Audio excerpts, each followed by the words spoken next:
بسم الله الرحمن الرحيم والشمس وضحاها والقمر إذا تلاها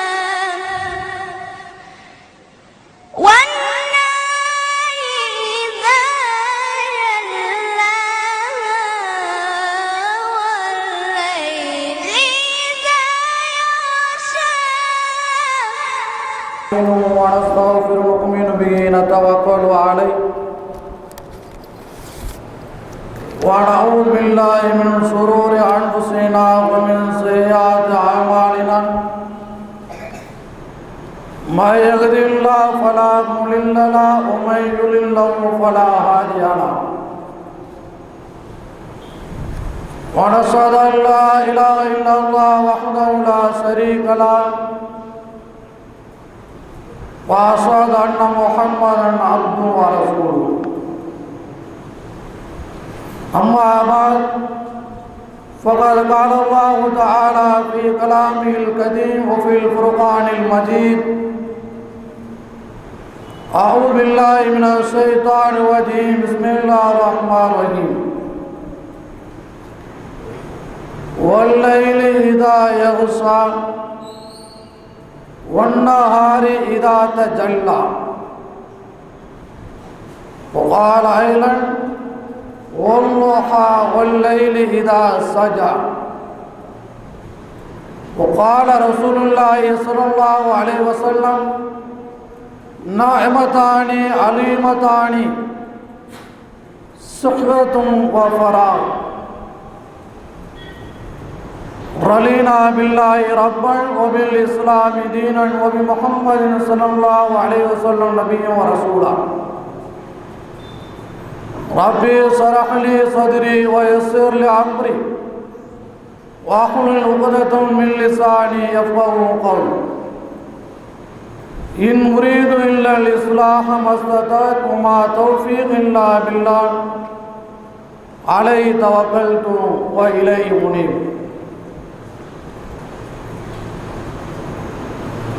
சந்தை வாழ்ந்த அல்லாஹ்வின் நல்லடியார்களே, ஜமாதுல் அவ்வல் பிறையுடைய 29 நாள் அன்று இந்த இனிய வேளையில் அல்லாஹ்வை புகழ்ந்து அவனுக்கு முழுமையான முறையில் கட்டுப்பட்டு வாழக்கூடிய நல்லவர்களாக வல்லவர்களாக இந்த வையகத்தில் வாழ வேண்டும் என்று இந்த நல்ல நேரத்தில் உபதேசித்தவனாக இந்த ஜும்மாவுடைய உரையை கேட்டுக்கொண்டிருக்கக்கூடிய தாய்மார்கள், இன்னும் நம் அனைவர் மீதும் அல்லாஹ்வுடைய சாந்தியும் சமாதானமும் நம்முடைய வாழ்க்கையில் தவழட்டுமாக.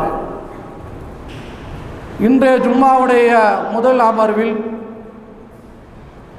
கோடை விடுமுறையில் நம்முடைய நிலைப்பாடு என்ன என்ற தலைப்பின் கீழ் காலத்துடைய கட்டாயம் அவசியம் என்ற ஒரு நன்னோக்கில் இந்த தலைப்பை நம்முடைய சமூகத்து மத்தியில் அர்ப்பணிக்கின்றேன். இன்று தமிழகத்தில் 12ஆம் வகுப்பு 10ஆம் வகுப்பு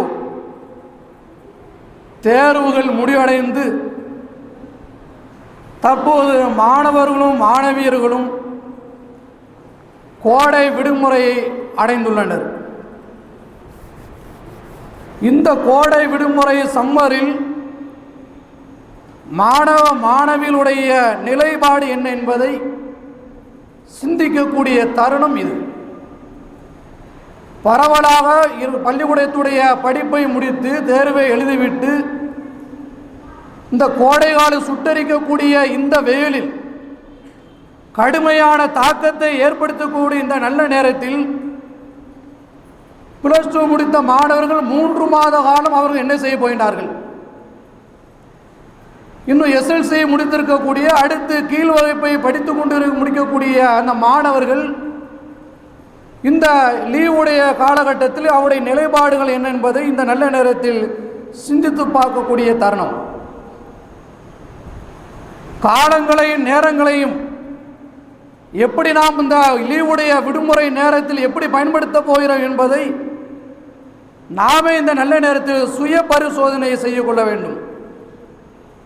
அருமையானே, சிந்தித்து பார்க்க வேண்டும். நம்முடைய வாழ்க்கை இருக்கக்கூடிய ஒவ்வொரு வினாடியை பற்றியும் அல்லாஹ் சுப்ஹானஹு வ தஆலா நாளை விசாரிப்பான். உன்னுடைய வாழ்நாளில் உன்னுடைய ஒரு நொடியை நீ எப்படி செலவு செய்தாய்?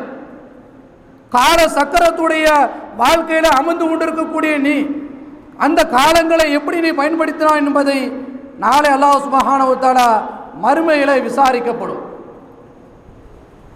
ஒரு முதுமொழி ஒன்று சொல்வார்கள், காலம் பொன்னானது கடமை கண்ணாது என்று ஒரு பழமொழி சொல்வார்கள்.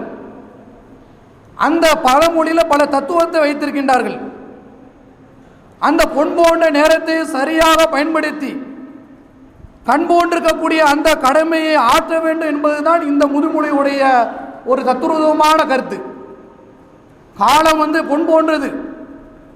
ஒரு நொடி கூட அதை நாம் வீணாக்கி விடுமையானால் பால்படுத்தி நம்முடைய வாழ்க்கையை கேள்விக்குறியாகும். அதேபோல் நம்முடைய கடமைகளை சரியாக அந்த நேரத்தில் ஆற்ற வேண்டும். இப்படி இல்லை என்று சொன்னால் நம்முடைய வாழ்க்கை கேள்விக்குறியாக ஆகிவிடும். குறிப்பாக சொல்ல போனால் இன்றைய முஸ்லிம் சமுதாயம் இருக்கக்கூடிய நாம் இன்றைய கால சூழலில் காலத்துடைய மதிப்பை உணரவில்லை. அதை நாம் என்ன செய்து கொண்டிருக்கின்றோம்? வீணாக பயன்படுத்திக்கொண்டும் விரயமாக அதை செயல்படுத்தி கொண்டிருக்கின்றோம். நேர நிர்வாகம் சொல்லக்கூடிய அந்த தன்மை அறவே இல்லாத ஒன்றாக சமுதாயத்தில் மாறிவிட்டது. ஒரு குறிப்பிட்ட நேரத்தில் செய்யணும், குறிப்பிட்ட காலகட்டத்தில் அதை நிறைவேற்றும் சொல்லக்கூடிய ஒரு உன்னதமாக இருக்கக்கூடிய நம்முடைய சமுதாயம் நேர நிர்வாகத்துடைய அடிப்படையில் ரொம்ப மோசமான நிலைக்கு சென்று விட்டது. அந்த காலகட்டத்திலையும் அந்த நேரத்திலையும் அடியோடு நாம் தவிர்க்கக்கூடிய அந்த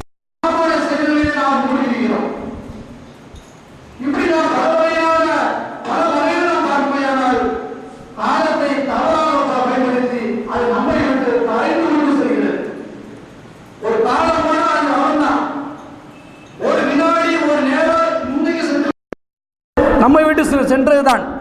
மீண்டும் மறுநாள் தான் அந்த நேரம் வறுமையை தவிர அதுக்கடுத்து நம்ம பயன்படுத்த முடியாது. இப்படி நம்முடைய தவறான காலத்தையும் நேரத்தையும் தவறாக பயன்படுத்தியது மூலமாக அது நம்மை விட்டு என்ன செய்கின்றது? இன்றைக்கு கரைந்து கொண்டிருக்கின்றது. சொல்லப்போனால் நாம் எந்த ஒரு நிகழ்ச்சியை ஏற்பாடு செய்தாலும் கூட அதில் என்ன கேட்டால் அரை மணி நேரம் தாமதமாக தான் இருக்கணும். எந்த ஒரு நிகழ்ச்சியை எடுத்துக்கொண்டாலும் அதில் அரை மணி நேரம் தாமதமாக இருந்தால்தான் அது இஸ்லாமியருடைய நிகழ்ச்சி. எந்த ஒரு குறிப்பிட்ட நேரத்திலையும் காலத்தில் நிறைவேற்றும் சொல்லக்கூடிய நம்முடைய சமுதாயம் எந்த நிகழ்ச்சியை எடுத்தாலும் சரி அந்த காலத்திலையும் நேரத்திலையும் அரை மணி நேரத்தை தாமதமாக நடத்தக்கூடியவர்கள் தான் இந்த இஸ்லாமிய சமுதாயம் என்று சொல்லக்கூடிய அளவுக்கு இன்னைக்கு ஒரு ஒழுக்கட்ட செயலாக மாறிவிட்டது. உதாரணமாக பாருங்கள், திருமணத்தை எடுத்து பார்க்கின்ற பொழுது திருமணத்துடைய பத்திரிகையில போட்டிருப்பார்கள் 10:30 11:30. அந்த 10:30 நேரம் தாண்டி 11:30 தாண்டி வலிமேல் விழி வைத்து கொண்டு புது மாப்பிள்ளை வள வர்றாரான்னு சொல்லி கொண்டு பார்க்கக்கூடிய காலகட்டம். இப்போ எந்த ஒரு செயலை எடுத்தாலும் சரி நேரத்தையும் காலத்தையும் உணராதவர்களாக அதனுடைய மதிப்பீட்டை நாம் பார்க்காத சூழ்நிலை இருந்து கொண்டிருக்கின்றோம். அல்லாஹ் சுப்ஹானஹு வ தஆலா காலத்துடைய முக்கியங்கள் என்ன, நேரத்துடைய முக்கியமான பங்குகள் என்ன என்பதை குர்ஆன் அல்லாஹ் சுப்ஹானஹு வ தஆலா பல அம்சங்களின் மீது அல்லாஹ் சத்தியமிடுகின்றான். அல்லாஹ் சுப்ஹானஹு வ தஆலா குர்ஆனை எடுத்து பாருங்கள். குர்ஆனில் முக்கியமாக சொல்லக்கூடிய இடங்கள் அல்லாஹ் சுப்ஹானஹு வ தஆலா சத்தியமிட்டு என்ன செய்கின்றான் சொல்கின்றான். இந்த சத்தியம் செய்யப்படக்கூடிய ஒவ்வொன்றிலையும் அந்த பொருளுடைய முக்கியத்துவத்தை என்ன, அந்த பொருளுடைய முக்கியத்துவம் என்ன, அந்த சத்தியத்துடைய பெரும்பான்மையான இதை பற்றி அல்லாஹ் சுப்ஹானஹு வ தஆலா நேரங்கள் சம்பந்தப்பட்டதான் சொல்லியிருக்கின்றான். பெரும்பான்மையான அல்லாஹ் சுப்ஹானஹு வ தஆலா குர்ஆனில் சத்தியத்தை பற்றி சொல்லுகின்ற நேரத்தில் நேரத்தை பற்றி தான் அல்லாஹ் சுப்ஹானஹு வ தஆலா செய்கின்றான். நிறைய இடங்களில் என்ன செய்திருக்கின்றான்?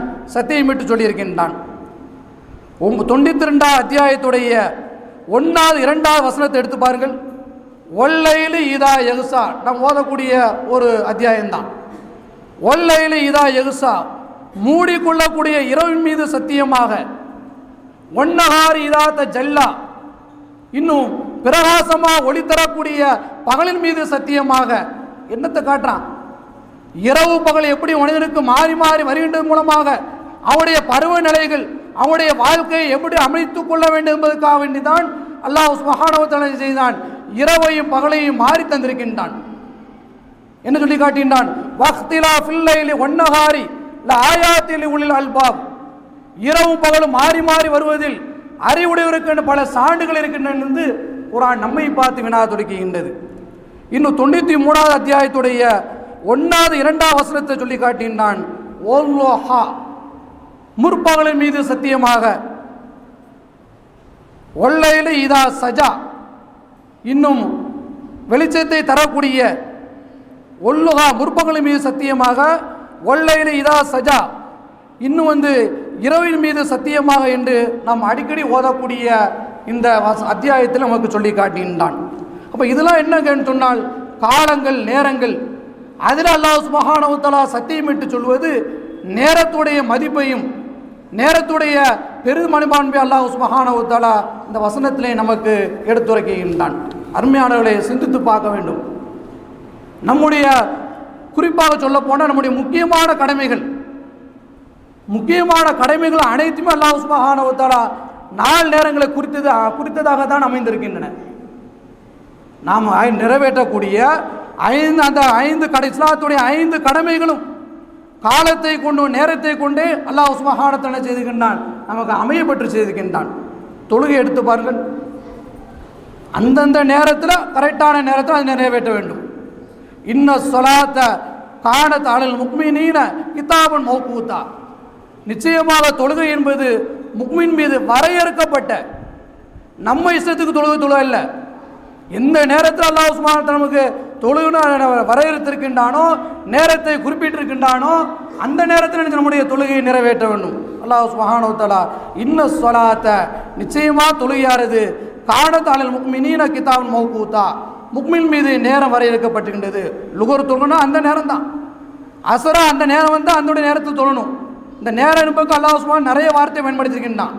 நமக்கு தெரிந்து வக்து மட்டும்தான். ஹீன் சொல்லக்கூடிய வார்த்தையை பயன்படுத்தியிருக்கின்றான், சாத்துன்னு சொல்லக்கூடிய ஒரு வார்த்தையை பயன்படுத்தியிருக்கின்றான். இப்படி நிறைய வார்த்தை அல்லாஹ் சுப்ஹானஹு பயன்படுத்தியிருக்கின்றான். அவன் மக்ரிபா இருந்தாலும் சரி, இஷாவாக இருந்தாலும் சரி, ஃபஜ்ரா இருந்தாலும் சரி, அந்த குறிப்பிட்ட நேரத்தில் தொழ வேண்டும். அதுக்கு பின்னாடி நான் கலாவாக தொழுகிறேன், விடுபட்ட தொழுகையை தொழுகிறேன், இதுக்கு பேச்சுக்கெல்லாம் இடம் கிடையாது. அல்லாஹ் சுப்ஹானஹு வ தஆலா எந்த நேரத்தில் நமக்கு வரையறுத்திருக்கின்றானோ, நேரத்தை குறிப்பிட்டிருக்கின்றானோ அந்த நேரத்தை தொழ வேண்டும். எவ்வளோ நேரங்கள் நம்ம வீணாக்குறோம். காலையில் எழுந்ததிலிருந்து லுகர் வரைக்கும் நம்முடைய செயல்பாடு எப்படி இருக்கின்றது? கரெக்டாக பார்த்தா 12:20க்கு வாங்கினா 12:30க்கு தான் வருது. எவ்வளோ நேரங்களை வீணாக்கி விட்டு ஒரு ரக்காத்து போகக்கூடிய அளவுக்கு ஒரு அலட்சியமாக வரக்கூடிய ஒரு சூழ்நிலைகள். அல்லாஹ் சுப்ஹானஹு வ தஆலா முதல் கேள்வியாக மறுமையில கேட்கப்படக்கூடிய தொழுகையை பற்றி அல்லாஹ் சொல்கின்ற பொழுது நேரத்தையும் காலத்தையும் அல்லாஹ் சுப்ஹானஹு வ தஆலா வரையறுத்து சொல்லியிருக்கின்றான். நோன்பு எடுத்து பாருங்க, நோன்புடைய விஷயத்தை அல்லாஹ் சுப்ஹானஹு வ தஆலா ஃபஜ்ரில் இருந்து மக்ரிப் வரைக்கும் நினைக்கக்கூடாது, உண்ணல் பருகல் உடல் உறவை தவிர்த்திருக்க வேண்டும். நோன்புடைய காலகட்டம், நோன்பு வைத்திருக்கக்கூடியவர் ஃபஜ்ரில் இருந்து மக்ரிப் வரைக்கும் நினைச்சக்கூடாது, உண்ணக்கூடாது, பருகக்கூடாது, தன்னுடைய மனைவிடத்தில் உடலுறவை வைத்துக் கொள்ளக்கூடாதுன்னு அல்லாஹ் சுப்ஹானஹு வ தஆலா தந்திருக்கின்ற சட்டம். மகரிப் பின்னாடி அல்லாஹ் சுப்ஹானஹு வ தஆலா எதையெல்லாம் தடை செய்திருக்கின்றானோ அதை ஹலால் ஆக்கின்றான். மகரிபுடைய நேரம் வந்துட்டேன்னு சொன்னால் நம்ம என்ன செய்யலாம்? உண்ணுதல், பருகுதல், தன்னுடைய மனைவிடத்தில் உடலுறவை கொள்ளுதல் என்பதை தடை செய்யப்பட்ட எல்லா விஷயத்தை அல்லாஹ் சுப்ஹானஹு வ தஆலா நமக்கு அதை தந்திருக்கின்றான். அதே போல் பாருங்கள், ஜக்காத்துடைய இதில் விவசாய பொருட்களில் ஜக்காத் என்னன்னு சொன்னால் அறுவடை செய்ததிலிருந்து உடனே வழங்க வேண்டும். ஜக்காத்துடைய விஷயத்தில் விவசாய பொருளில் என்ன கேட்டால் அறுவடை செய்ததில் இருந்து உடனடியாக அதை கணக்கிட்டு அந்த நேரத்தில் வழங்க வேண்டும். ஹஜ்ஜுடைய காலகட்டத்தை எடுத்து பாருங்கள். அல்லாஹ் சுப்ஹானஹு வ தஆலா இந்த ஹஜ்ஜையும் காலத்துடன் நேரத்துடன் தான் அதை இழைத்திருக்கின்றான். 2வது அத்தியாயத்துடைய 97வது வசனத்தை சொல்லி காட்டினான். அல் ஹஜ்ஜு அஷூரும் மாலுமாத். ஹஜ் என்பது குறிப்பிட்ட சில மாதங்கள் என்று அல்லாஹ் சொல்லி காட்டினான். அந்த நேரத்தில் அதை போய் நிறைவேற்றணும். அந்த நேரத்தில் அதை நிறைவேற்றுக்கு தவறிவிட்டு சொன்னால் அவருக்கு அது குற்றப்பரிகாரமாக சில ஃபிதியாக்கள் கொடுக்க வேண்டி வரும் என்பதெல்லாம் நமக்கு சட்டங்கள் சொல்லக்கூடிய நேரம். அருமையானவர்களை, இந்த நிச்சயம் நாம் பார்க்கின்ற பொழுது காலம் மதிப்பிடப்பட முடியாத அந்த காலத்தையும் நேரத்தையும் நம்ம எப்படி செலவு பண்ணணும், ஒவ்வொரு வினாடியை பற்றி அல்லாஹ் சுப்ஹானஹு வ தஆலா நாளை எப்படி கேட்பான் என்பதில் ரொம்ப கவனமாக இருக்க வேண்டும். இன்றைக்கு நாம் பார்க்குமேயானால் கோடையுடைய விடுமுறை விடப்பட்டிருக்கின்றது. இந்த விடுபட்டிருக்கக்கூடிய குறிப்பாக சொல்ல போனால் இளைஞர்கள், இந்த இளைஞர்கள் நமக்கு கிடைத்த அந்த ஓய்வு நேரத்தை நம்ம எப்படி பயன்படுத்துகிறோம்? மனசாட்சியை கேட்கணும், பயான கேட்டு போகிறதில்ல. கோடையுடைய இந்த லீவு விடுமுறையில் நம்முடைய நிலைப்பாடு என்ன, நம்மோட மனசை தான் கேட்கணும். எப்படி பயனளிக்க போகிறோம்? பயனுள்ளதாக கழிக்க போகிறோமா, அல்லது பயனற்ற முறையில் இந்த 3 மாத காலத்தையும் நம்ம வீணாக்க போகிறோமா? என்ன கேட்கின்ற அல்லாஹ் சுப்ஹானஹு வ தஆலா, அஃப ஹஸிபுதும் அன்னமா ஹலக்னாகும் அபஸா, நீங்கள் வீணாக படைக்கப்பட்டிருக்கின்ற நீங்கள் நினைத்து கொண்டிருக்கின்றீர்களா? வ அன்னகும் இலைஹி துர்ஜஊன், நீங்கள் 2 பக்கம் மீட்கப்படுவீர்கள். வீணாக எதையுமே படைக்கல. மரமட்டைகளாக இருந்தால் கூட அது கூட மனிதனுக்கு பயன் தரக்கூடியதாக தான் இருக்கின்றது. இதையுமே அல்லாஹ் சுப்ஹானஹு வ தஆலா வீணாக படைக்கல. பகுத்தறிவையும் அறிவையும் வழங்கியிருக்கக்கூடிய அந்த மனிதனை பார்த்து அல்லாஹ் சுப்ஹானஹு வ தஆலா கேட்கின்றான். அதில் குறிப்பாக இந்த கோடை விடுமுறையில் இளைஞர்கள் நமக்கு கிடைத்த அந்த வரப்பிரசாதம், அந்த லீவுடைய விடுமுறையை ஓய்வு நேரத்தை எப்படி பயன்படுத்துகிறாங்க? இன்றைக்கி நம்முடைய கால கண்ணோட்டத்தில் பார்க்க வேண்டும். அர்த்தமற்ற விஷயங்கள் அதை கழித்து வருகின்றனர். கோடை விடுமுறையை எதுக்கு கோடை விடுமுறை? சுட்டரிக்கக்கூடிய அந்த வெயிலுடைய தாக்கம், இந்த வெயிலுடைய தாக்கம் ஏப்ரல் மேல உடைய சம்மரில் கடுமையாக இருக்கிறனால இதுக்கு ஓய்வு கொடுத்து நம்முடைய ஆரோக்கியமாக இருக்க வேண்டும், உடல் ரீதியான முறையிலையும் ஆரோக்கியமாக இருக்க வேண்டும் தான் அந்த கோடை விடுமுறை லீவு.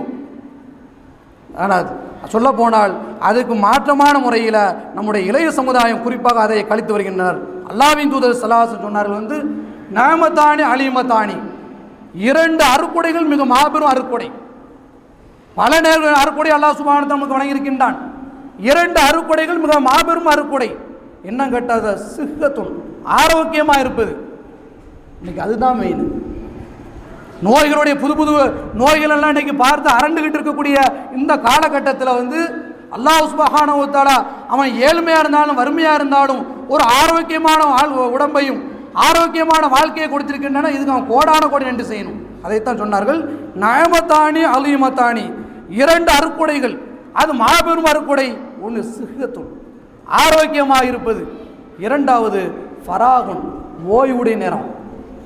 ஓய்வுட ஒரு வேலையை செஞ்சுட்டு அதில் நம்ம ஓய்வெடுக்கு இளைப்பாரி விட்டு 2வது மறு வேலையில் ஈடுபடுகின்ற பொழுது நம்முடைய உடம்புக்கு ஒரு புத்துணர்ச்சி. அதனால்தான் அல்லாஹ்வின் தூதர் ஸல்லல்லாஹு அலைஹி வஸல்லம் இந்த 2 விஷயத்தை நமக்கு கோடிட்டு காட்டுகின்றார்கள். இன்னைக்கு நாம் பார்ப்போமானால் இளைஞர்களுடைய கால சூழ்நிலையில் நவநாகரிகவுடைய மோகத்திலே சிக்கின்று கொண்டிருக்கக்கூடிய இந்த காலகட்டத்தில், அதுவும் குறிப்பாக இந்த கோடை விடுமுறையை விட்டு வந்திருக்கக்கூடிய இந்த மாணவ மாணவிகள் சிலருடைய எதிர்பார்ப்பு வேற மாதிரி இருக்கலாம். நம்ம +2 முடிச்சிட்டோமே, அடுத்து நம்முடைய மேற்படிப்பு எப்படி ஆரம்பிக்கும், இப்படி தான் சிந்தனை இருக்கணும். உலக படிப்பை முடித்திருக்கக்கூடிய இந்த இளைய சமுதாயம் நாளை அல்லாஹ் சுப்ஹானஹு வ தஆலா இந்த உலகத்தை சாதிக்கக்கூடியவர்கள், இந்த சமுதாயத்தை உருவாக்கக்கூடியவர்கள் அவர்கள் தான், அதை அழிக்கக்கூடியவர்கள் அவர்கள் தான். எப்படி சிந்தனை இருக்கணும்? நம்ம இன்னைக்கு +2 உடைய பரீட்சையை முடிச்சு எழுதிட்டோம், அடுத்து மேற்படிப்பு எங்கு தொடரலாம், எப்படி தொடரலாம், இந்த சிந்தனையில் இருக்கணும். இதே மாதிரி உள்ள விஷயத்தில் நம்முடைய ஈடுபாடு இருக்கலாம். ஆனால் இன்னைக்கு நம்ம சொல்ல போனால் நம்முடைய இளைஞர்கள் நேரத்தையும் காலத்தையும் அறிவையும் மழுங்க செய்யக்கூடிய ஒரே ஒரு விளையாட்டு கிரிக்கெட் தான். பல விளையாட்டுகள் இருக்கின்றது. இன்னைக்கு பல விளையாட்டுகள் மனிதனுடைய உற்சாகத்தையும் ரொம்ப உத்வேகத்தையும் கொண்டு வரக்கூடிய எத்தனையோ விளையாட்டுகள் இருக்கின்றது. ஆனால் இளைஞர்களுடைய நேரத்தையும் காலத்தையும் அவருடைய அறிவையும் மழுங்க செய்யக்கூடிய ஒரே ஒரு விளையாட்டு கிரிக்கெட் தான். கிரிக்கெட்டுடைய ஜுரம் இன்னைக்கு இளைஞர்கள் என்ன செஞ்சிருக்கு, தாக்குகின்றது. கிரிக்கெட்டுடைய ஜுரம் இன்னைக்கு என்ன செஞ்சிருக்கின்றது, குறிப்பாக இளைஞர்களை என்ன செஞ்சிருக்கு, தாக்கியிருக்கின்றது. IPL சொல்லக்கூடிய கிரிக்கெட்டுடைய அந்த திருவிழா இன்றைக்கு நடைபெற்று கொண்டிருக்கின்றது. அருமையானவர்களே, இன்னைக்கு உலக ரீதியான போல தெரிஞ்சு வச்சுக்கிடணும். நம்முடைய இளைய சமுதாயம், நம்முடைய எதிர்காலம் என்ன, அதுக்கு பின்னாடி குடும்பத்துடைய பொறுப்புகள், அதுக்கு பின்னாடி நம்முடைய மரணத்துடைய ஓட்டங்கள், இப்படி தான் நம்ம பார்க்கணுமே தவிர இந்த வீணான விளையாட்டுகள் அல்லாஹ் சொல்லி காட்டுறாங்களா, இன்னமல் ஹயாத்து துன்யா லஇபும் வலகுன், இந்த உலகம் என்பது வீணானது விளையாட்டானது. அதே உலகத்தை பார்த்து அல்லாஹ் சொல்லி காட்டினான் இம்மை மறுமை உடைய விளைநிலம். இந்த உலகத்துக்கு அனுப்பப்பட்ட நோக்கம் என்ன? மறுமைக்காக நம்பி வந்தவர்கள், மறுமைக்காக இந்த உலகத்திலே படைக்கப்பட்டவர்கள், மரணத்துக்கு முன்னாடி ஒரு நிரந்தரமான நிலையான வாழ்க்கை இருக்கின்றது என்று சொல்லி நம்பி வந்தவர்கள். அதைத்தான் அல்லாஹ் சுப்ஹானஹு வ தஆலா சொல்லி காட்டினான். அவன் இன்னைக்கு இந்த ஐபிஎல்லுடைய கிரிக்கெட்டுடைய இந்த திருவிழா வந்து இன்னைக்கு நடைபெற்று கொண்டிருக்கின்றது.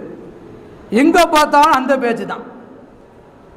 உண்மையாளர்களை சிந்தித்து பார்க்க வேண்டும். எந்த அளவுக்கு நம்ம ஏமாறுகின்றோம், எந்த அளவுக்கு ஏமாற்றப்படுகின்றோம் என்பது நல்ல நேரத்தில் இளைஞர் சமுதாயம் நினைத்து பார்க்க வேண்டும். எங்கே பார்த்தாலும் அதே பேச்சு தான். இன்றைக்கி என்னங்க எடுத்துருக்காங்க, இன்றைக்கி எத்தனை எடுத்துருக்காங்க. இதைத்தான் என்ன செய்கின்ற இன்றைக்கி நம்முடைய இளைய சமுதாயம் கோடை விடுமுறையை பயன்படுத்தக்கூடிய அளவுக்கு இன்றைக்கி இருக்கின்றது. மேலை நாடுகள் இருக்கின்றத, மேலை நாடுகள் கிரிக்கெட்டை புறக்கணிக்கின்றன, ஏழை நாடுகள் தான் கிரிக்கெட்டை வர வைக்கின்றன. மேலை நாடுகளில் இருக்கக்கூடிய அமெரிக்கா, பிரான்ஸு, ஜெர்மனி, கனடா போன்ற நாடுகளில் இதுக்கெல்லாம் மதிப்பே கிடையாது. அங்கெல்லாம் வந்து என்ன கேட்டால் ஒலிம்பிக்குடைய போட்டி, நீச்சல் போட்டி, உடற்பயிற்சிக்கு உத்தரவு தரக்கூடிய, உடம்புக்கு புத்துணர்ச்சி தரக்கூடிய இதே மாதிரி உள்ள விளையாட்டுகளைத்தான் அங்கு உள்ள மேலை நாடுகள் நினைச்சு வர வைக்கின்றன.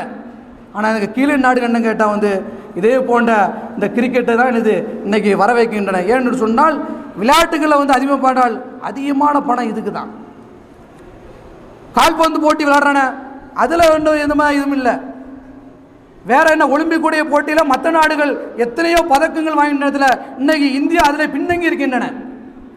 ஏன் தெரியுமா? கிரிக்கெட்டுடைய மோகம் இந்தியாவில் தாக்கப்பட்டிருக்கின்றது, இந்தியாவுடைய பொருளாதாரம் தடை செய்யப்படுகின்றது. காரணம் கேட்டு அங்கே தான் பணம் கொளிக்குது, பணத்துடைய பணமழையே அங்கே தான் பொழிகின்றது, கிரிக்கெட்டில் தான். அருமையாளர்களை சிந்தித்து பார்க்க வேண்டும். கிரிக்கெட் விளையாடக்கூடிய ஒவ்வொரு வீரர்கள் என்ன செய்கின்றார்கள்? கோடி கோடியாக சம்பாதிக்கின்றார்கள். அதற்காக வேண்டி இயங்கக்கூடிய இந்த மீடியாக்கள் நமக்கு அதுக்கு ஆர்டர் தர மாட்டார்களா? நமக்கு என்ன செய்ய மாட்டார்கள்? அதுக்கு அனுமதி தர மாட்டாங்களா? அவன் செய்கின்றார்கள். அதுக்கு பின்னாடி என்ன செய்கின்றார்கள்? அருமையானவர்களே, ஓடிக்கொண்டிருக்கின்றார்கள்.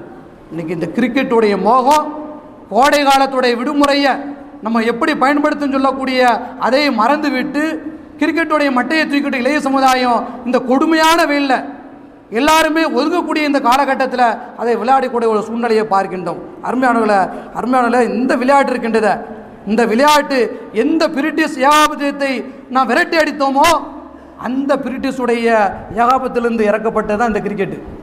அருமையானவர்களை சிந்தித்து பார்க்கணும். எந்த விளையாட்டும் இஸ்லாம் ஆதரிக்கவில்லைன்னு இல்லை. உடற்பயிற்சி செய்யலாம், அதில் ஒரு கட்டுப்பாடு இருக்கின்றது. இன்னும் சொல்ல போனால் அல்லாஹ்வுடைய சிந்தனையை விட்டும் மாற்ற முடியாத சிந்தனை விட்டும் நம்மளை தவற செய்யாத விளையாட்டுகள் இருக்கின்றது, அது இஸ்லாம் அனுமதிக்கின்றது.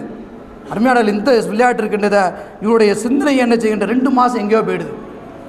இந்த 2 மாதத்தில் அவருடைய சிந்தனை எங்கேயோ போயிடுது, அதே பற்றி சிந்தனை தான். என்ன சொல்ல போனால் நான் கடமைகளை நிறைவேற்றும் சொல்லக்கூடிய அதெல்லாம் காற்றுல பறந்து விடுது. எப்போ பார்த்தாலும் இந்த 2 மாதத்துலேயும் அதே பேச்சு தான். என்ன நடந்தது என்பது அதை பற்றி தான் பேசிக்கொண்டிருக்கின்றோம். அல்லாஹ்வுடைய ஆனால் அருளை நாம் நினைத்து பார்ப்பதில்லை. அதிலும் குறிப்பாக அல்லாஹ்வுடைய கடமைகள் என்ன ஆகின்றது? காற்றுல பறக்கின்றன. கிரிக்கெட்டுடைய மோகத்தில் பார்த்துக்கிட்டு இருக்கும்போது என்ன லுகர் தொழுகை ஆரம்பிக்கப்படுதா, அசர் ஆரம்பிக்கப்படுதா, மறுபடிய தொழுகை ஆரம்பிக்கிற எதுவுமே தெரியல. முழுமையான முறையில் அதில் தன்னுடைய கவனத்தை செலுத்தி விடுகின்றார்கள். தொழுகைக்கும் அம்வாலுக்கும் ஒலா அவுலாதுக்கும் அஞ்சிக்கிறீங்களா, எந்த ஒரு விஷயமா இருந்தாலும் அல்லாஹ்வுடைய நினைவு விட்டும் பராமுகமாக்கக்கூடிய காரியமாக இருந்தால் அது இஸ்லாம் தடை செய்கின்றது. அதைத்தான் பார்க்கணும். அருமையானவர்களே, அந்த அடிப்படையில் இது ஒரு கேவலமான ஒரு விளையாட்டு, இளைய சமுதாயத்தை ரொம்ப மழுங்க செய்யக்கூடிய ஒரு விளையாட்டை நாம் பார்க்க வேண்டும். இதன் மூலமாக விலை மதிக்க முடியாத நேரம் வீணாகிவிடுகின்றது. எவ்வளோ நேரம் வீணாகிறோம்? இளைய சமுதாயமாக இருக்கக்கூடியவர்கள் அதுக்கு மாற்றமான எத்தனையோ விஷயங்கள் இருக்கக்கூடிய நேரத்தில் இதன் மூலமாக என்ன, இது மதிப்பிக்க முடியாத விலை மதிக்க முடியாத நேரங்கள் என்ன செய்கின்றது? அருமையானல வீணாகப்படுகின்றது. அதிலும் குறிப்பாக சொல்ல போனால் பகலிரவு ஆட்டமாக, பகலிரவுடைய ஆட்டமாக இருந்தால் தூக்கத்தை இழக்குகின்றான். என்ன சொல்லி ஒஜால்னா நௌமக்கும் சுபாத்தா, உங்களுக்கு தூக்கத்தை நாம் ஒரு இழப்பாறக்கூடியதாக ஆக்கியிருக்கின்றோம் சொல்லி காட்டுறான். கேட்டு பாருங்க, தூக்கம் இல்லாதவருக்கு அதிகமான நோய்கள் வரும். தூக்கம் இல்லாதவர்களுக்கு நைட்டு கரெக்டாக அந்த 8 மணி நேரம் தூங்கலன்னு சொன்னால் மறுநாள் காலையில் அவனுக்கு உடம்புல ஏதாவது ஒரு கோளாறு ஏற்படும். அவ்வளோ ஒரு அறுக்குடை நேமத்து தூக்கம். அந்த தூக்கத்தை என்ன செய்கின்றான், உலாபசுகின்றான். அது மூலமாக உடம்புக்கு இவனே கேடு எழுத்துகின்றான். 3 மணி நேரம் 4 மணி நேரம். இப்போ ஃபுட்பால் இருக்குது, அதெல்லாம் அப்படி கிடையாது. மற்ற விளையாட்டு வாலிபால் இருக்குது, இதே மாதிரிலாம் சீக்கிரத்தில் முடியக்கூடியது. 3 மணி நேரத்தை அதில் செலவு பண்ணி நேரத்தையும் காலத்தையும் தூக்கத்தையும் இழந்து இன்னும் சொன்ன நம்ம உடம்புக்கு கெடுதி தரக்கூடிய ஒரு ஒன்று. இன்னும் சொல்ல போனால் இதோடைய மோகத்தின் மூலமாக என்ன ஆகுது, மாணவருடைய கல்வி கேள்விக்குறி ஆகிவிடுகின்றது. இவர் எங்கே ஒரு சதவீதத்தை அவர் எடுப்பார்? இதே மாதிரி உள்ள சிந்தனையாக இதே மாதிரி இருந்தேன்னு சொன்னால் கல்வியில் எடுத்த பின்னங்கி தான் போகின்றிருக்கும். கல்வியில் எந்த விதமான சதவீதத்தையும் அவன் பார்க்க முடியாது. அருமையானவர்களே, ஒரு சின்ன நிகழ்ச்சியை பார்க்கணும். மெய்சிலுக்கக்கூடிய ஒரு விஷயம். இந்த கிரிக்கெட்டுக்காக வேண்டி கிட்னியை இழந்த ஒரு நிகழ்ச்சி. ஜார்க்கண்ட் மாநிலத்தில் ஒரு ஏழை குடும்பத்தை சேர்ந்த ஒரு மாணவன். இவனுக்கு என்ன கேட்டால் வெஸ்ட் இண்டீஸில் போய் என்ன செய்யணும், உலகக்கோப்பை கிரிக்கெட்டை பார்க்கணும்னு சொல்லக்கூடிய ஒரு அதிதி ஆர்வம், கடுமையான ஆர்வம். கையில் காசு இல்லை. வெஸ்ட் இண்டீஸில் போய் என்ன செய்யணும், இந்த உலகக்கோப்பைக்கு வேர்ல்டு கப் அந்த உலகக்கோப்பையை நம்ம பார்த்துட்டு வரணும்னு சொல்லி போட்டு ஆசை. ஆனால் கையில் காசு இல்லை. உடனே என்ன செய்றான் தெரியுமா, தன்னுடைய ஒரு கிட்னியை அல்லாவுடைய பெரிய நேமத்து. கிட்னி ஃபெயிலியர் ஆகணும் எத்தனை பேர் இருக்காங்க? கிட்னி ஃபெயிலியர் மூலமாக சிறுநீர் அடைக்கப்பட்டு உயிரை இழந்தவர்கள் எத்தனை பேர் இருக்கின்ற அல்லாவுடைய அமானிதம். இவன் செய்யணும், அந்த 2 கிட்னியில் ஒரு கிட்னியை 3 லட்சத்துக்கு வித்துட்டு என்ன செய்யறான், வெஸ்ட் இண்டீஸில் போய் அந்த கிரிக்கெட்டை ஆடம்பரமாக இருக்கக்கூடிய அறிவை மழுங்க செய்யக்கூடிய பகுத்தறிவை சிதறிக்க எடுக்கக்கூடிய அந்த கிரிக்கெட்டை போய் பார்க்குறான். இதை பார்த்தோன்னு அவங்களோட குடும்பத்தார்கள் எச்சரிக்கின்றார்கள். ஆனால் அந்த மீடியாக்கள் என்ன செய்தார்கள், குடும்பத்தையும் சேர்த்து இந்த படம் கொடுத்து காட்டுகின்றார்கள். எவ்வளோ பெரிய தியாகம் சித்தரித்து காட்டுகின்றார்கள். பேப்பரை எடுத்தேன்னு சொன்னால் இன்றைக்கி இளைய சமுதாயத்தை எந்த அளவுக்குலாம் கெடுக்கலான்னு யூதனுடைய சதி. பத்திரிக்கை எடுத்து பார்த்தா அதை ரொம்ப உலகளவு போர் நடந்த மாதிரி இன்றைக்கி அதை ஒரு பக்கத்துக்கு போட்டு என்ன செய்கிறான். இதே மாதிரி உள்ள நிகழ்வு என்ன செய்கின்றது, ஜார்க்கண்டுடைய மாநிலத்துடைய ஒரு மாணவனுடைய பரிதாப சூழ்நிலை. அருமையானவர்களை சிந்தித்து பார்க்க வேண்டும். எந்த விஷயமும் நம்மளுக்கும் அல்லாவையும் அல்லாவுடைய சிந்தனை விட்டும் மாறாக இருக்குமே ஆனால் அதை நாம் எடுத்துக்கொள்ளாமே தவிர இஸ்லாம் அதை அங்கீகரிக்கிறதே தவிர இதே மாதிரி உள்ள விளையாட்டின் மூலமாக நம்முடைய எதிர்காலத்தை மண் தோண்டி புதைத்து விட வேண்டாம். நம்முடைய எதிர்காலத்துடைய அந்த வாழ்வுடைய குறிக்கோளை நீங்கள் இழந்து விடார்கள் என்பது தான் நான் இளைஞருக்கு சொல்லக்கூடிய ஒன்று. இன்னும் சொல்ல போனால் சின்ன ஒரு விஷயத்தை பாருங்க. ஒரு பெண்மணி என்ன செய்கின்றார், ஒரு பெண்மணி தன்னுடைய கணவனை கூப்பிட்டு விட்டு ஒரு மருத்துவர் இடத்துல செல்கின்றாள். மருத்துவ இடத்துல சென்ற உடனே அந்த மருத்துவர் சொன்னார், இவரை குணப்படுத்த முடியாது. இவருக்கு நோய் எங்கேருந்து வந்தது தெரியுமா, இங்கிலாந்துலேருந்து வந்திருக்கு. ஆகவே இவருடைய நோயை என்ன செய்ய முடியாது, இவருக்கு குணப்படுத்த முடியாது. இங்கிலாந்தில் உள்ள ஒரு கிருமி இவரை தொட்டி இருக்கின்றது. அதனால் இவருக்கு என்ன தெரியுமா, உலகக்கோப்பை முடிந்த பிறகு தான் இவருக்கு இந்த நோயே குணமாகும்னு சொல்லி என்ன செய்கிறாரு, ஒரு சித்தரிக்கும் வண்ணமாக ஒரு இதை சொல்லியிருக்கின்றார். இவருக்கு நோய் குணமாகாது. எப்போ இந்த வேர்ல்டு கப்பு முடியுதோ அதுக்கு பின்னாடி தான் குடும்பம்னா என்ன, பிள்ளைகள்னா என்ன, நம்ம எந்த பொறுப்பில் இருந்து கொண்டு இருக்கின்ற சிந்தனை அதுக்கு பின்னாடி தான் வரும். இதுக்கு இப்போ நான் எந்த ட்ரீட்மெண்ட் எடுக்க முடியாதுன்னு சொல்லிட்டார். அருமையான இளைஞர்களே, அருமையான என்னுடைய சகோதரர்களே, இளைய சமுதாயம் கோடை விடுமுறையை எந்த அளவுக்கு நம்ம பயன்படுத்திக் கொள்ள வேண்டும். அதிலும் குறிப்பாக அவங்களுடைய அச்சாணியாக இருக்கக்கூடிய பெற்றோர்கள், கேட்டுக்கொண்டிருக்கக்கூடிய தாய்மார்கள், அருமையானவர்களை நீங்களும் சிந்தித்து பார்க்க வேண்டும். நீங்கள் தான் இந்த உலகத்தில் அவர்களை அடையாளம் காட்டியவர்கள். நேர்வழி காட்டக்கூடியும் இல்லாமல் அவங்களுக்கு ஒழுக்கத்தையும் போதிக்கக்கூடியவர்கள் நீங்கள் தான். இன்றைக்கி பார்த்தோன்னு சொன்னால் பெண்களாக இருக்கக்கூடியவர்கள் அவங்களும் ஒரு விஷயத்தில் அகப்பட்டிருக்காங்க. சின்னத்திரைன்னு சொல்லக்கூடிய ஒன்றில் அதில் மாட்டி அது அவங்களுக்கு சின்னத்திரை என்ன ஆச்சு, சின்ன சிறையாக அதில் மாட்டிக்கொண்டு அவங்களும் துவைக்கிறாங்க. அவங்களும் அதை பார்த்து விட்டு பள்ளி கொடுத்து விட்டு வரக்கூடிய அந்த மாணவன் பையை தூக்கி ஒரு இடத்துக்கு வீசிட்டு தன்னுடைய ஷூவை எடுத்து ஒரு இடத்துல வீசிட்டு அவனும் நினைச்சான் உட்கார்ந்து பார்க்கின்றான். அருமையான தாய்மார்களே, நீங்கள் தான் அதுக்குடைய முன்மாதிரிகள். உங்களுடைய வாழையாக வரக்கூடிய அவர்கள் உங்களை வைத்தான் இருப்பார். அதைத்தான் அல்லாஹ் சுப்ஹானஹு வ தஆலா அல்லாஹ்வின் தூதர் சொன்னார்கள், குல்லு மௌலூதின் யூலது அலா ஃபித்ரத்தில் இஸ்லாம். ஒவ்வொரு குழந்தையும் இஸ்லாத்துடைய அடிப்படையில் பிறக்கின்றன. இப்போ இன்னும் அபவாகு யோ ஹபீதானிகி நசீரானிகி மஜ்ஜிசானிகி. தாய் எப்படி மாறுறாங்களோ, தந்தை எப்படி மாறுறானோ, அதே போல் அவனுடைய வாழ்க்கையை என்ன செய்வான், மாற்றிக்கொள்வான் என்பதை அல்லாஹ்வின் தூதர் ஆணித்தரமான முறையில், ரொம்ப வெளிப்படையான முறையில் நம்மளுக்கு என்ன செய்கின்றார்கள், போதித்து காட்டுகின்றார்கள். ஆகவே அருமையான தாய்மார்களே, இந்த கோடை விடுமுறையில் நம்முடைய பிள்ளைகள் எப்படி இருக்கணும், அவர் எந்தெந்த விஷயத்திலெல்லாம் நம்ம ஈடுபட வேண்டும் என்பதை பார்க்க வேண்டும். எந்த அளவுக்கு இளைஞர்கள் இருக்கின்றார்கள். அபூபக்கர் சித்திக் ரலியல்லாஹு தஆலாவுடைய அந்த ஆட்சி காலத்தில் குர்ஆனுடைய பிரதிகள் ஒன்று சேர்க்கக்கூடிய காலகட்டம். அந்த பொறுப்பை ஸைத் இப்னு சாபித் ரலியல்லாஹு தஆலா இடத்தில் ஒப்படைக்கிறாங்க. ஒப்படைத்து விட்டு சொன்னார்கள், சாபித்தை நீ ஒரு இளைஞர், நம்முடைய செயல்பாடு எப்படி இருக்கணும், முன்மாதிரியான சமுதாயம், உன்னதமான சமுதாயம். அல்லாஹ் சுப்ஹானஹு நம்ம அப்படி தான் சொல்லி காட்டுறான். நம்மளை ஓரங்கட்டப்பட்ட சமுதாயம், ஒடுக்கப்பட்ட சமுதாயம் இல்லை, நம்ம உன்னதமான சமுதாயம். ஸைத் இப்னு சாபித் ரலியல்லாஹு தஆலா அவர்களை பார்த்து சொன்னார்கள், நீங்கள் இளைஞர், குர்ஆனை ஒன்று சேர்க்கக்கூடிய, இன்னைக்கு உலக அரங்கில் புரட்சியை ஏற்படுத்தி கொண்டிருக்கக்கூடிய இந்த குர்ஆனை ஒன்று சேர்க்கக்கூடிய பொறுப்பை நான் உங்களுக்கு தருகின்றேன் சொன்னார்கள். அதே போன்று அல்லாஹ்வை தூதர் ஸல்லல்லாஹு அலைஹி வஸல்லம் மரண தருவாயில ஒரு போர் ஏற்படக்கூடிய ஒரு சூழ்நிலை. அபூபக்கர் ரலியல்லாஹு தஆலா இருக்கின்றார்கள். எந்த உமருடைய வாயின் மூலமாக இறைவசனத்தை அல்லாஹ் சுப்ஹானஹு வ தஆலா இறக்கி வைத்தானோ அந்த உமர் இருக்கின்றார்கள். வெக்கத்தின் பிறப்பிடமாக இருக்கக்கூடிய உஸ்மான் ரலியல்லாஹு தஆலா அவர்கள் இருக்கின்றார்கள். அறிவுக்குள் சிறந்தவராக செயல்பட்டிருக்கக்கூடிய அலி ரலியல்லாஹு தஆலா இருக்கின்றார்கள். பெரும் பெரும் தலைவர்களாம் இருக்கக்கூடிய நேரத்தில் ரசூலுல்லாஹி ஸல்லல்லாஹு அலைஹி வஸல்லம் உசாமாவை கை காட்டுகின்றார்கள். உசாமா, இந்த போருக்கு நீங்கள் தான் தளபதி, நீங்கள் தான் இந்த போருக்கு என்ன செய்யணும், நீங்கள் வழிநடத்த சொல்லக்கூடியவர் நீங்கள் தான் என்று சொன்னார்கள். எல்லா சஹாபாக்களும் பார்த்தாங்க, என்ன நம்ம பெரும் பெரும் சஹாபாக்கள் இருக்கின்றவன் எல்லாரும் இருக்க நேரத்தில் ரசூலுல்லாஹி அவர்கள் 18 வயது நிரம்பிய உசாமாவை என்ன செய்கின்றார்கள், இந்த பொறுப்புக்கு தலைவராக ஆக்கின்றார்கள் என்று. அந்த நேரத்தில் அவங்க தான் தகுதி. முதுமை அடைந்து விட்ட அபூபக்கர், முதுமை அடைந்து விட்ட உமர், முதுமை அடைந்து விட்ட உஸ்மானை விட இந்த நேரத்தில், இந்த தருணத்தில் இந்த போருக்கு தகுதி உடையவர் யாரு? உசாமா தாண்டு. நீ ஒரு இளைஞன், நீ தான் இதை வழிநடத்தி செல்ல வேண்டும் சொல்லக்கூடிய ஒரு அந்த நேரத்தில் ரசூலுல்லாஹி அவர்கள் சொல்லியிருக்கின்றார்கள். அவை அருமையானவர்களை, இளைஞர்கள் வருங்காலத்துடைய தூணு, பல சாதனைகளை படைக்கக்கூடியவர்கள், எல்லா விஷயங்களும் முன்னெடுத்து செய்யக்கூடியவர்கள். இன்னைக்கு முதியோராக ஒன்றும் செய்ய முடியாது. முதியோராக இருக்கக்கூடியவர்கள் அவர்களுக்கு என்ன முடிஞ்சோ அதை தான் செஞ்சுட்டு இருப்பாங்க. ஆனால் நீங்கள் அதை விட வலுவானவர்கள், இன்னும் சொல்ல என்னென்ன விஷயங்கள்லாம் சாதிக்க முடியுமோ அதான் நீங்கள் சாதிக்கக்கூடியவர்கள். அவங்களுடைய இளமையை நாம் என்ன செய்யக்கூடாது, வீணடித்தக்கூடாது. அது மட்டும் இல்லாமல் இந்த கோடை காலத்தில் இருக்கக்கூடிய நாம் மதிக்க முடியாத அந்த நேரத்தையும் காலத்தையும் கண்ணியமாக கருதி அப்போ நாம் எப்படி செயல்படுமோ அப்படி செயல்பட வேண்டும். செயல்படலாமே. மார்க்க ரீதியான முறையில் தாவால இறங்கலாம், நீங்கள் இறங்கலாம். ஏன் இதே மாதிரி உள்ள விஷயத்தில் இறங்கணும்? மார்க்க ரீதியான இருக்கக்கூடிய அழைப்பு பணியுடைய விஷயத்தில் நீங்கள் இறங்கலாம். இன்னும் நல்ல நூல்களை படிக்கலாம். தர்ஜுமா இருக்குது, தஃப்சீர் இருக்குது, இப்னு கஸீர் போன்ற எத்தனையோ நூல்கள் இருக்குது. ஏன் அப்படி நேரத்தை வீணாக்கணும்? ஒரு நேரத்தில் எடுத்து அந்த நூல்களை படிக்கலாம். இன்னொன்று மார்க்க ரீதியான முறையிலையோ சமூக நிகழ்ச்சி மூலமாக நம்ம என்னென்ன செய்யுமோ இதே மாதிரி உள்ள களத்தில் நீங்கள் இறங்கலாமே. ஏன் நம்முடைய வலிமையையும் நம்முடைய உடம்பையும் கெடுக்கக்கூடிய அளவுக்கு இதே மாதிரி உள்ள விஷயத்தில் இறங்கி நம்மளை பால்படுத்திக் கொள்ள வேண்டும்.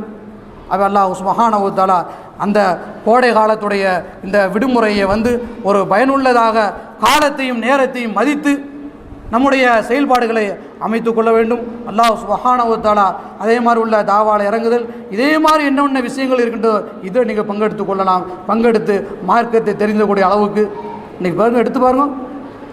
யாருக்கு தெரியும் இஸ்லாத்துடைய அடிப்படை கொள்கை அக்கீதா? யாருக்கு தெரியும்?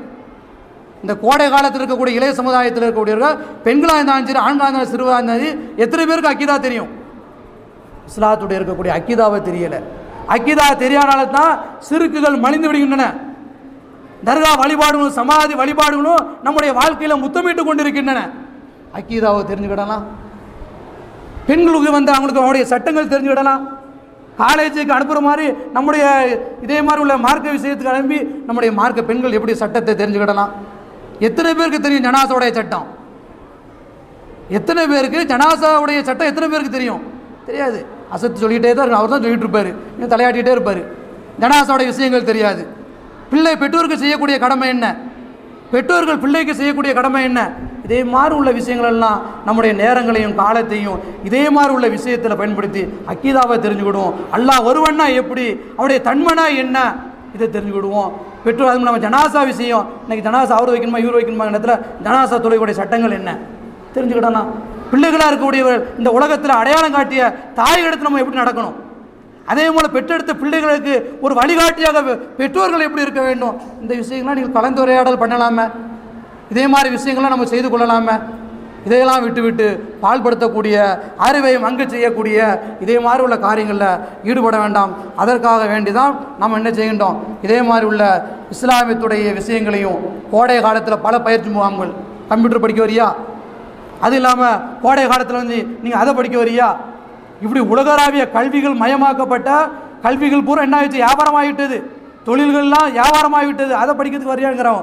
இதே நேரத்தில் நம்ம நினைஞ்சிருக்கோம் இறையியல் கல்வியை படிச்சுடுங்கோ, இறைவன் ஒருவன் யார் என்பதை தெரிவதற்காக வேண்டி தான் நம்முடைய ஏர்வாடி முஸ்லீம் ஜமாத்திலேருந்து போன வருஷம் நம்ம எப்படி கோடை கால பயிற்சி முகாம் வச்சோமோ அதே வருஷம் இந்த வருஷமும் கோடை கால பயிற்சி முகாம் வச்சு சிறு பிள்ளைகளுக்கு ஒழுக்கனா என்ன, எத்தனை பேர் குர்ஆனை எப்படி ஓதுன்னு தெரியலையே, குர்ஆனை எப்படி ஓதணும் கூட இன்னும் தெரியலை. 60 வயசாகி 70 வயசாகி இவ்வளோ ஆனபுறம் கூட குர்ஆனுடைய தொடர்பு இல்லை. குர்ஆனை எப்படி ஓதணும், பெற்றோரிடத்தில் எப்படி நடந்து கொள்ள வேண்டும், சில துவாக்கள் மெட்ரிகுலேஷனில் படித்து விட்டு ஆண்டு விழா நம்ம புள்ள வந்து நினைச்சது ஆண்டு விழாவில் வந்து ஆடுறதையும் பாடுறதையும் பார்த்து ரசிக்கக்கூடிய நாம் நம்மளோட பிள்ளைக்கு ஒரு துவா தெரியலை. சாப்பிடும் போது என்ன சொல்லணும், தூங்கும் போது என்ன சொல்லணும், ஒரு வாகனத்தில் ஏறும்போது எப்படி போகணும் தெரியல. இதே மாதிரி உள்ள விஷயங்கள், இதே மாதிரி உள்ள உரத்தை தன்னுடைய உள்ளத்தில் உரையிட வேண்டும் என்பதற்காக வேண்டி நம்முடைய ஏர்வாடி முஸ்லீம் ஜமாத் மூலமாக இந்த இஸ்லாமிய கோடை கால பயிற்சி முகாம் ஏற்பாடு செய்யப்பட்டிருக்கின்றது. கேட்டுக்கொண்டிருக்கக்கூடிய தாய்மார்கள் நம்முடைய பிள்ளைகளை அனுப்பி வைங்கோ. அதே மாதிரி அஸ்மா கல்லூரி நடைபெற்று கொண்டிருக்கின்றது, புதிய அட்மிஷன் நடக்கின்றது. என்ன கேட்குறோம், கம்ப்யூட்டரை படித்து விடலாம், இலவசமான முறையில் வந்து இவங்களுக்கு இவ்வளோ மின் சாதனங்கள் பயன்படுத்தப்பட்டு எல்லா விஷயத்தையும் நம்ம இலவசமாக கொடுத்து கம்ப்யூட்டரை படித்துக்கிடலாம், மார்க்க விஷயத்தை தெரிஞ்சுக்கிடலாம். நாளைக்கு நீங்கள் ஒரு திருமணத்தை முடித்து விட்டு ஒரு வேறு இடத்துக்கு செல்லக்கூடிய நேரத்தில் எந்த அளவுக்கு நம்ம இருக்கணும்னு சொல்லக்கூடிய விஷயங்கள் எல்லாம் பகிர்ந்து கொள்ளக்கூடிய அளவுக்கு அஸ்மா கல்லூரியும் நடைபெற்று கொண்டிருக்கின்றது. அதில் நீங்கள் சேர்ந்து கொள்ளுங்கள். உங்களுடைய பிள்ளைகளை லீவ் விட்டாச்சு, உங்களுடைய பிள்ளைகள் எல்லாம் என்ன காலையிலேருந்து மதியம் வரைக்கும் என்ன செய்ய வேண்டும், நீங்கள் இதே மாதிரி கோடை கால பயிற்சி மூலம் இஸ்லாத்தை தெரிந்து கொண்டு நேரத்தையும் காலத்தையும் அந்த பிள்ளைகளுக்கு அது ஒரு புனிதமானவை என்பதை கருதி செயல்படக்கூடிய பொறுப்பு உங்களுக்கு இருக்கின்றது. அல்லாஹ் சுப்ஹானஹு வ தஆலா காலத்தையும் நேரத்தையும் அதனுடைய அறிவையும் நல்ல பக்குவமாக சிந்திக்கக்கூடிய நல்லவர்களாக நம்மை ஆக்கியவர்கள் புரிவானாக என்று கூறி இந்த ஜும்மாவுடைய முதல் அமர்வை முடித்துக் கொள்கின்றேன். அஸ்ஸலாமு அலைக்கும் வரஹ்மத்துல்லாஹ்.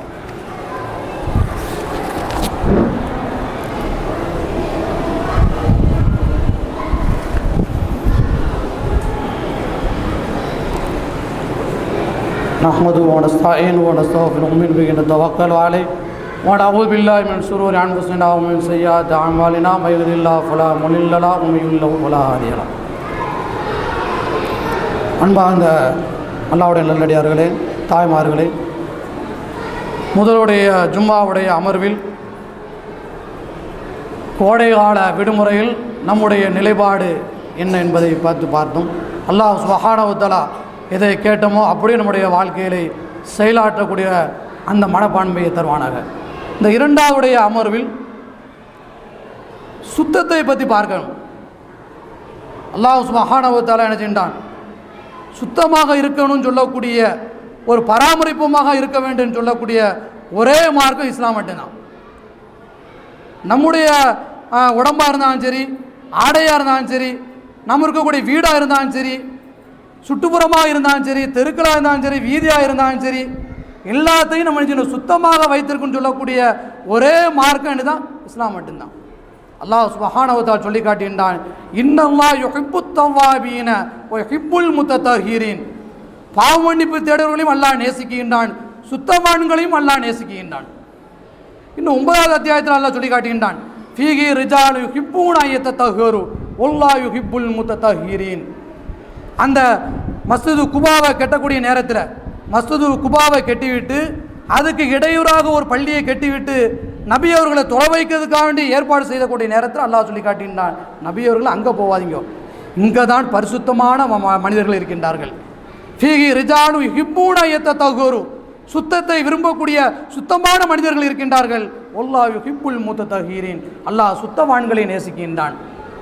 உடல் மட்டும் சுத்தம் இல்லை, உடை மட்டும் சுத்தம் இல்லை, நம்முடைய உள்ளமும் சுத்தம். இப்படி இரண்டு விதமான சுத்தங்கள் இருக்கின்ற நேரத்தில் வெளி சுத்தம் அல்லாஹ் சுப்ஹானஹு வ தஆலா சொல்லி காட்டினான், நீங்கள் தொழுகைக்காக நின்று விட்டால் ஃபக்ஸிலு வுஜூஹக்கும், உங்களுடைய முகத்தை கழுகுங்கள். ஐதியக்கும் இலல் மராஃபிகி, இது வரைக்கும் முழங்கை வரைக்கும் நீங்கள் கைகளை கழுவுங்கள். எல்லாம் சுத்தமானது. ஐவேளை தொழுகின்ற பொழுது நம்மளுடைய உடம்புல இருக்கக்கூடிய அந்த கிருமிகள் நம்மளை தாக்கக்கூடிய எந்த விஷயமா இருந்தாலும் சரி நம்ம அதை விட்டு அகன்று விடுகின்றது. அதே போல் நம்ம பயணத்தில் சென்றிருக்கும் போது தண்ணியில் என்று சொன்னால் தயமம் செய்யக்கூடிய முறை. ஒயின் குந்து ஜுடுமன் ஃபத்தாஹரு ஒயின் குந்து மரலா வாலா சஃபரின் ஃபலம் தஜிதுமான் ஃபத்த எம்மமும். அப்போ எந்த விஷயத்துமா இருந்தாலும் பயணத்தில் இருந்தாலும் எங்கே இருந்தாலும் தண்ணி கிடைக்காத உடனே என்ன செய்யணும், ஒரு பரிசுத்தமான மண் எடுத்து தயமம் செய்து கொள்ளுன்னு சொல்லுது. இப்போ எந்த ஒரு காலகட்டத்திலையும் சுத்தமாக இருக்க வேண்டும், பரிசுத்தமாக இருக்க வேண்டும் என்பதை இஸ்லாம் வலியுறுத்தி சொல்லி காட்டுகின்றான். அல்லாஹ்வின் தூதர் ஸல்லல்லாஹு அலைஹி வஸல்லுக்கு அல்லாஹ் சுப்ஹானஹு வ தஆலா 4 கட்டளை விடுகின்றான். 4 கட்டளை.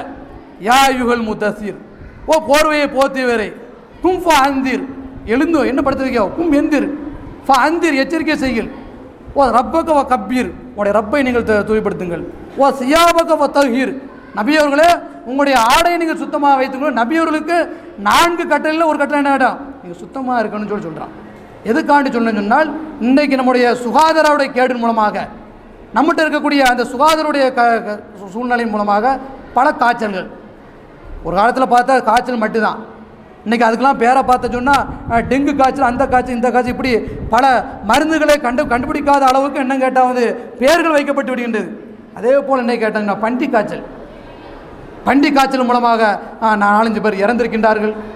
இன்னும் சொல்ல போனால் 55 பேர் என்ன இந்த பண்டி காய்ச்சல் பேர் வச்சிருக்காங்களோ பண்டி காய்ச்சல் மூலமாக என்ன செய்கின்றார்கள், பாதிக்கப்பட்டு பார்க்கின்றார்கள். அவன் இன்னும் டாக்டர் என்ன அறிவு சொல்கிறான், சுத்தமாக இருங்கோ, உங்களுடைய இடங்களை நீங்கள் சுத்தம், இஸ்லாம் சொல்லக்கூடியது அவன் சொல்கிறான், உங்களுடைய இடங்களை சுத்தமாக வச்சு விடுங்கோ, நீங்களுடைய தண்ணீரை என்ன செய்ய கொதிக்க வைத்து தண்ணீரை பருங்கள் என்று இல்லை அறிவுரையெல்லாம் என்ன சொல்லி காட்டுறாங்க.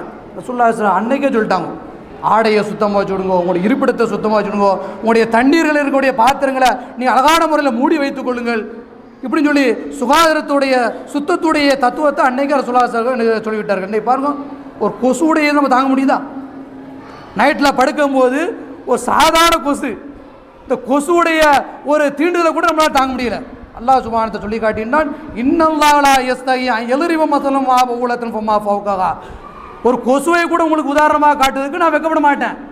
ஏன், அதை விட அற்பமாக இருக்கக்கூடிய ஒன்றை கூட உங்களுக்கு நான் உதாரணமாக காட்டுறதுக்கு என்ன செய்ய மாட்டேன், வெக்கப்பட மாட்டேன். 2வது அத்தியாயத்தில் சொல்லி காட்டுகின்றான். அவள் இதே மாதிரி உள்ள சுகாதார கேடுகள் கொசு மூலம் இதன் மூலமாக நம்ம கேட்டால் சுகாதாரோடைய கேடுகள் மூலமாக நோய்கள் புதுசாக வருகின்றது. ஆகவே நம்முடைய இருப்பிடங்களாக இருக்கக்கூடிய இருப்பிடத்தையும், நம்முடைய வீதிகளாக இருந்தால் அந்த வீதிகளையும், தெருக்கள் இருந்தால் அதை எல்லாத்தையும் நம்ம என்ன செய்யணும், சுத்தமாக வைத்துக்கோமையானால் இதே மாதிரி உள்ள நோய்களிலிருந்து, இதே மாதிரி இருக்கக்கூடிய இந்த பிணிகளிலிருந்து நம்ம செய்யலாம், நம்மளை தற்காத்து கொள்ளலாம். அல்லாஹ் சுப்ஹானஹு வ தஆலா எப்படி நம்முடைய உள்ளங்கள் சுத்தமாக இருப்பதை போன்று நம்முடைய உடம்புகளையும் உரிமைகளையும் சுத்தமாக வைப்பதற்கு முயற்சி செய்வோம். இன்ஷா அல்லாஹ் சனிக்கிழமை பெண்கள் பயான் 21/4/2012 அசர் முதல் மக்ரிப் வரை நம்முடைய மர்கஸில் வைத்து நடைபெறும். அதே போன்று திங்கட்கிழமை 23/4/2012 அன்று சகோதரி சபானா லெப்பை உலக சாவடி தெருவில் இருக்கக்கூடிய அவங்களுடைய வீட்டில் வைத்து அசர் முதல் மக்ரிப் வரைக்கும் பெண்கள் பயான் நடைபெறும். இந்த கோடை காலத்தில் நல்ல முறையில் பயன்பெற்று கொண்டு எல்லா விஷயங்களையும் பெண்கள் பயானில் செல்லக்கூடிய நேரத்தில் நீங்களுடைய சந்தேகங்களை நீங்கள் கேளுங்க. உங்களுக்கு என்னென்ன சந்தேகங்கள் இருக்கின்றோ அதெல்லாம் நீங்கள் கேட்டு தெரிவித்துக்கொள்ளலாம். இதே போல் இன்னும் பெண்கள் பயான நம்முடைய வீட்டில் வைக்கணும். எப்படி இவங்க வச்சுருக்காங்களோ இதே போல் நம்முடைய வீட்டில் செய்வோம், பக்கத்துடைய எல்லா பெண்களையும் கூட்டு நம்மளும் இதே மாதிரி பெண்களோட பயானை வைக்கணும்னு சொல்லக்கூடிய ஆர்வமும் ஒரு ஊக்கமும் என்ன செய்யணும், நம்முடைய பெண்களுக்கு வர வேண்டும். இன்ஷால்லா அதே போன்று தெருமுனை பிரச்சாரம் கட்டளை தெருவில் நடைபெறும், அதிலும் கலந்து கொள்ளுங்கள். அல்லாஹ் சுப்ஹானஹு வ தஆலா அத்தகைய ஆற்றலை தருவான். அஸ்ஸலாமு அலைக்கும்.